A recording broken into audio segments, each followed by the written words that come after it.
A moderate magnitude 4.3 earthquake hit 72 kilometers, 44 miles, away from Minatitlán, Estado de Veracruz-Llave, Mexico, in the late afternoon of Friday, August 15, 2025 at 7:41 p.m. local time. America, Mexico City GMT-6.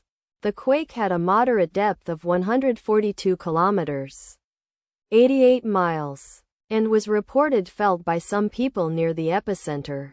First to report, Raspberry Shake after 14 minutes. The earthquake occurred 3 days after a magnitude 4.3 earthquake had hit on Tuesday, August 12, 2025, at 2:43 p.m. local time. America, Mexico City GMT-6. In 4.2 kilometers, 2.6 miles, distance to the southeast. Data source from Volcano Discovery. Did you feel it? Let us pray. May the earthquake that occurred not affect our brothers and sisters there. May the earthquake not happen again. And may God protect everyone. Amen.